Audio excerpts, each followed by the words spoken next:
Oh, I thought that was on Sandy. Julie's just kind of gone through she was the one who, about 4 days ago, in a little small expression session with me and Sue and someone else, said, thinking of going home.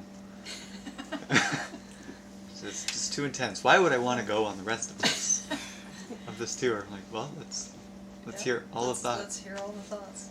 Yeah, and I was really in something big and scary, and for a big change for me, I spoke it all, as scared as I was to expose all these terrible thoughts about almost everyone. Not really, but a few things that had taken me really into some fear, and what am I doing here?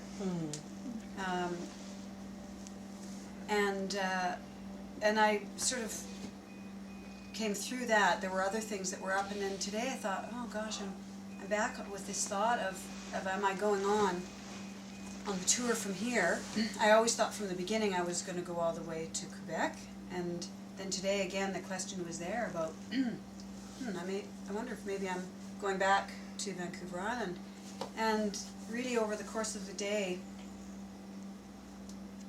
I think I was really attracted to going back to the Peace House, being with my really intimate friends, mighty companions, who I just know so deeply, and they know me, the me that I have always thought I was. But tonight I just really came to probably a realization that a lot of my fear of going on would be based on now the people that I'm on the bus with. I don't know as well.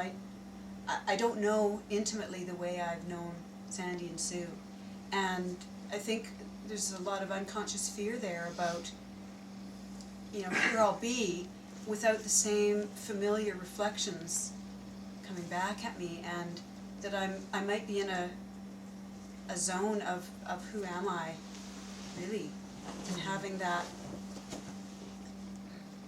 just big question of being in a place of needing to let go of a lot of my self-concepts that have been there in the past, holding together who I think I am, and letting those things go. It feels pretty scary, actually,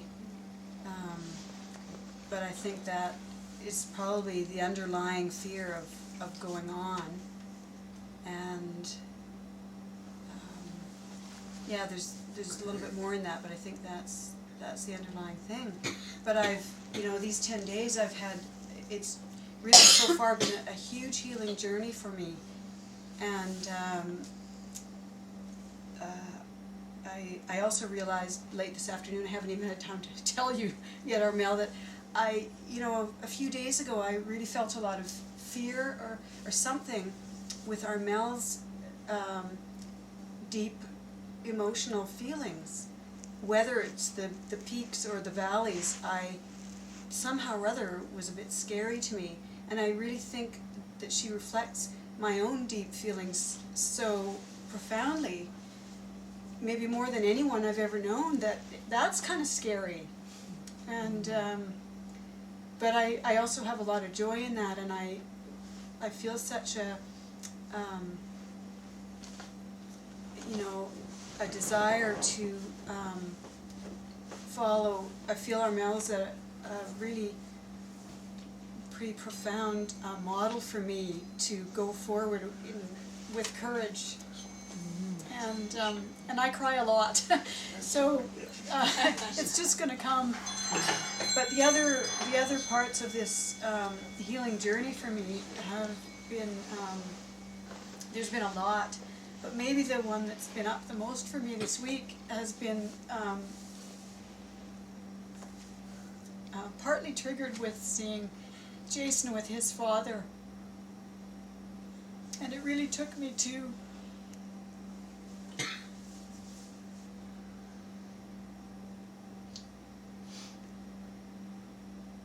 my own deep desire for my connection with my own father, my biological father, and this father as well. It was really deeply moving for me.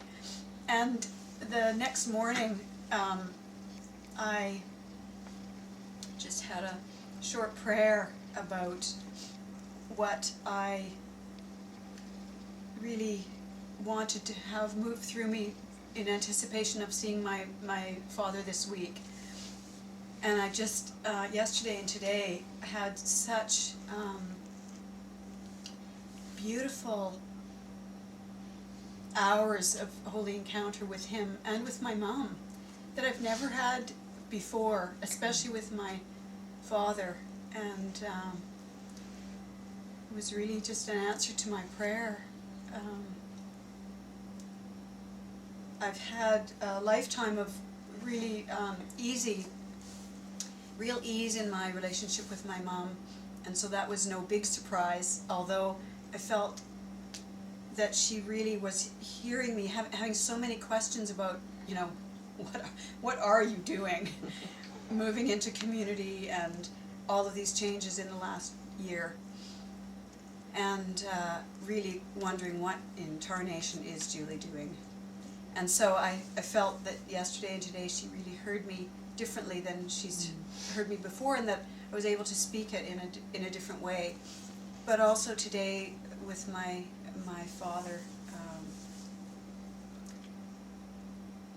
really being able to help him understand how I've gone through this window into a place that feels really different, that the rules of the world just don't apply the same way as how he sees them and knows them, and that there's a different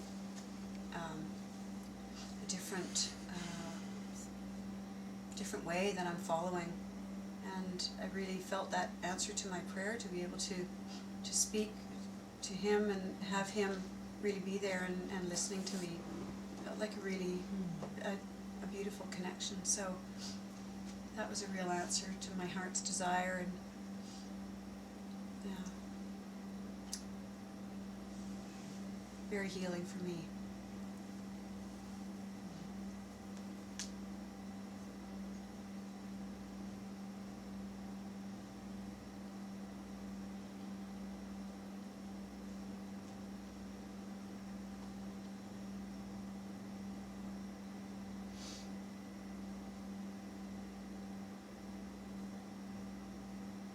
Julie's had just really like willing and open to basically do everything. And we talked early on in the trip, just had a good connection about joining around some specifics. Like I'd have a lot of phone calls coming in, and lots of one-on-ones and calls with the hosts and the gatherings themselves for the most part, about joining together in a supportive way where she could help me with some of the basics, you know, like breakfast in the morning, or if somebody comes up in a gathering and needs more information, could she, you know, give them the card and numbers and things like that. And so we've just had a beautiful joining around that, and sometimes that slips out of her mind when she wants to just do a lot of things, and so she's also been expressing how helpful just having that kind of reference point has been, to see that mechanism.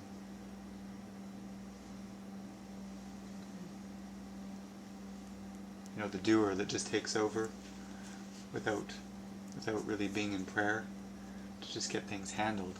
But when we're joining, it's very prayerful, and if she forgets something we've already talked about because she got lost in something, it's just been really beautiful. You know, being linked up that way. That's partly why we want to keep going together on the tour too. So. Right. Let all that doingness kind of settle down and get more connected this way, and more settled. Yeah. And also when Armelle, she's like, I mean, we keep saying it because it's so fun, but she's like Joan of Arc, where one night she came into my room after the expression session and delivered everything, and she was just like, Jason! You know, just so passionate. I might exaggerate a little bit. This is great, the camera is on my side. No, actually. We cannot now see it you. is. We cannot see you. She's like, Jason! Did I say everything right? I feel like God is beating on my chest, giving me all these messages.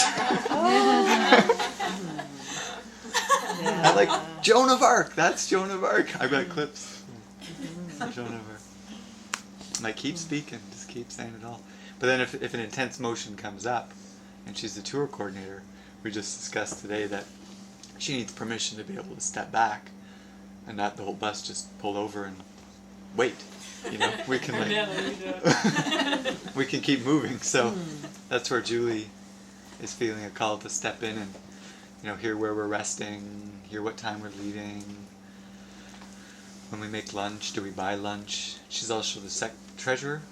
The treasurer. So we have community funds, and I was thinking, to this point, I said, David, we did a couple $100. We've been doing great the whole trip, all the way in 10 days. And we sat down and had our little financial review, and we're out of our $1,100 like my ballpark estimate. Totally gone, but some others had come in that I'd forgotten about. So she's keeping track of all that stuff.